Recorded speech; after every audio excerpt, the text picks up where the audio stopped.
Monsterfish, written by Sideling PH. Abala ako sa pagsasalansan ng itlog ng araw na yun dahil kasalukuyang maraming tao sa poultry namin sa Manila. Sunday kasi at malapit pa kami sa palengke at simbahan kaya naman medyo malakas ang benta. Ang init-init pa naman ng araw na yun. Talagang tirik na tirik ang araw. Kaya naman mas lalo lamang nadagdagan ng pagod ko. Halos mabitawan ko ngayong hawak kong itlog nang bigla na lang may sumigaw na babae sa hindi kalayuan sa amin. Ang laki ng isda! Pagsisigaw nito. Isda? Ano bang sinasabi niya? Sabi ng isip ko.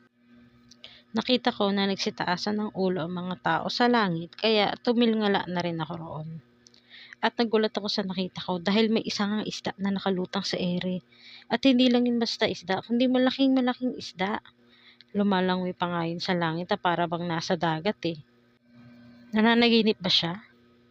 Pero yung ibang tao natutuwa pa na para bang nanonood ng palabas sa TV. Siguro iniisip nila na may shooting, kaya naman yung iba, panay yung kuha ng cellphone at tablet para videohan ng nangyayari sa langit.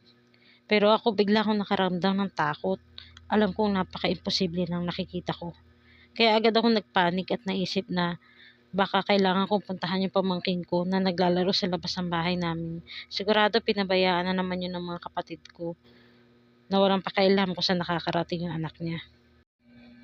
Mapupuntahan ko lang si Pisaw. Baka kung ano na nangyari sa kanila sa labas. Agad na paalam ko sa mama ko na inabot pa ang isang tray sa kanya ng itlog. Sige anak, mag-iingat ka. Halatang natatakot rin na sabi niya. Niyakap ko siya ng mahigpit.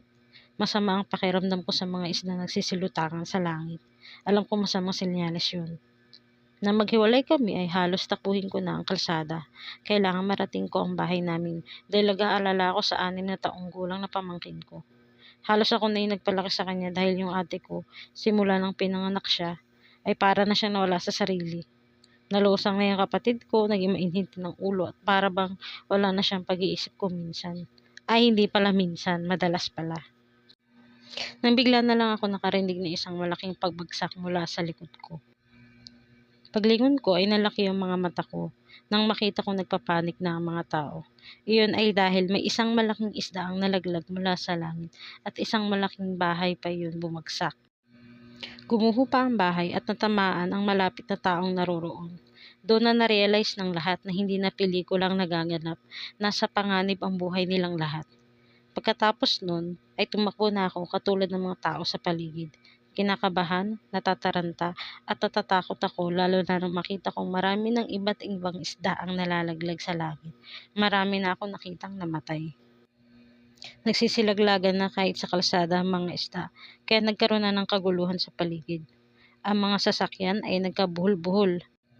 Nagkambagaan pa ang ilan sa mga ito. Ang lahat ay takot para sa sarili nilang buhay. They're running for their lives. Ako naman ay hindi natatakot para sa sarili kong buhay, kundi para sa mga taong mahalaga sa akin. Iniisip ko kung ano nangyayari sa mama ko na iniwan ko doon sa bahay. Sana ligtas siya. Hindi ko na napigilan ang luha ko. Takot na takot ako. Kailangan kong iligtas ang pamangkin ko kaya tumakbo ko ng tumakbo na para bang wala ng bukas. Saklolo! Nangirinig kong pagsigaw ng isang lalaki mula sa hindi kalayuan bago siya madaganan ng isang malaking isda mula sa langit. Mabilis ang mga pangyayari at halos bumaliktad ang sikmura ko nung makita kong nagkalasog-lasog ang katawan niya dahil sa impact. Para nang isda'y pangang isda dahil sa init dahil bagyang umuusok pa yun. Para iyong isda na nalaglag mula sa aquarium at nangingisay kapag nawala na ng tubig. Napatili ako, lalo pa at tumitirik ang mga mata ng isda. Tumakbo na lang ako. Gustuhin ko mang tumulong ay wala rin naman ako magagawa.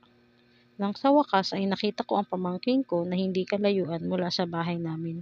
Umiiyak siya habang natataranta ang mga tao sa paligid. Tita, wala na akong tsinelas. Pag-iyak niya at niyakap ko siya. Nakayapak lang siya ngayon. Umiiyak din ako dahil sa takot ko kanina na baka napano na siya, pero kailangan kong tatagan ang loob ko sa harapan ng batang ito. Parang ako na ang nanay ng batang ito. Tahan na bebe, ikukuha kita, sabi ko sa kanya. Nang bigla ko namataan ang isa ko pang kapatid mula sa malayo. Agad ko siya nilapitan at pinabuhat muna sa kanya ang bata. Ate, hawakan mo muna si Pisaw. Ikukuha ko lang siya ng tsinelas, sabi ko sa kanya. Bilisan mo! Natataranta at natatakot rin na sabi niya, saka kinuha ang bata sa akin. Nagmamadali ako na tumakbo papunta sa bahay. Nakita ko ang ate kong baliw na pinapasok ng salpilitan ng anak niyang 3 years old sa kotse. Umiiyak ang bata at ang ate ko naman ay parang walang kamalay-malay sa mga nangyayari sa labas. Ate, ano bang ginagawa mo? Bakit nandito kayo? Nagmamadaling tanong ko. Ang init sa loob eh. Dito lang sa loob ng kotse may aircon. Parang kulang na sagot niya. Delikado na nandito kayo sa loob ng kotse. Tingnan mo nga yung langit. Nakikita mo ba? May mga isda. Tumingala siya at inilabas ang ulo mula sa bintana ng sasakyan. Wow, oo nga no, ang galing! Parang bata pang kumintan niya na hindi man lang natakot. Napapailing na lang na pumasok ako sa bahay at hinanap ang tsinelas ang pamangkin ko. Nagpapanik na ako, hindi ko alam kung dapat ko bang papasukin ang mga kapatid ko at pamangkin ko sa bahay dahil alam kong sa panahon ngayon ay wala na rin ang maligtas na lugar. Bukod doon ay parang mas safe pa kung nasa labas kami. At least kita namin yung mga isda sa langit, kaya maaari kaming tumakbo o umiwas kung makita namin may mga babagsak. Samantalang sa bahay, hindi. Mamamatay ka na lang, hindi mo pa alam. Diyos ko, bakit po ba nangyayari ito? Magugunaw na po ba ang mundo? Umiiyak na sabi ko sa isip ko. Hindi ko makita ang isang pares ng tsinelas. Baka masugatan ang paa ng pamangkin ko at hindi ko sigurado na mabubuhat ko siya ng matagal. Kaya kailangan niya ng tsinelas. Nang sa wakas ay nakita ko na rin ang tsinelas. Halos mabitawan ko ang hawak ko nang marinig ko ang ate ko na sumisigaw mula sa labas. Nagmamadali akong lumabas at nakita ko nga sa kotse ng bahay ang kapatid ko at pamangkin ko na wala ng buhay.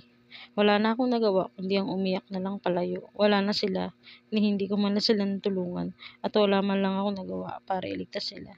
Takot ako na tumakbo palayo at hinanap ko ang isa ko pang pamangkin. Nakita ko si Pisaw at kinuha siya mula sa ate ko. Ate, wala na sila ate Susan at Aaron. Umiiyak na sabi ko. Nag-hysterical naman siya. Hindi! Umiiyak na sabi niya. Saka tumakbo palayo sa amin at bumalik papunta ng bahay. Ate, huwag ka nang bumalik. Wala ka nang magagawa. Umiiyak na sabi ko. Pero wala na siyang narinig at tuluyan ng tumakbo palayo sa amin. At nanlaki ang mga mata ko nang matanaw na nalaglagan na rin siya ng isda mula sa langit. Nagpanik na ako at tumingala sa langit. Halos puno na ang langit ng mga isda at nalaglag na ang mga iyon papulusok sa lupa dahil sa init. Tumakbo ako buhat ang pamangkin ko nang mamataan na may babagsak din sa amin. Nakaiwas kami pero muntik na ako madali. Iyak nang iyak sa takot ang pamangkin ko habang tumatakbo ako at buhat siya. Hanggang sa wala na akong nagawa para maiwasan ang isang napakalaking isda. Babagsak na yun sa amin. Ah! Doon na ako nagising mula sa lakas ng tunog ng alarm clock. Nakita ko ang pamangkin ko mula sa tabi ko at niyakap siya ng mahigpit habang umiiyak. Panaginip lang pala ang lahat.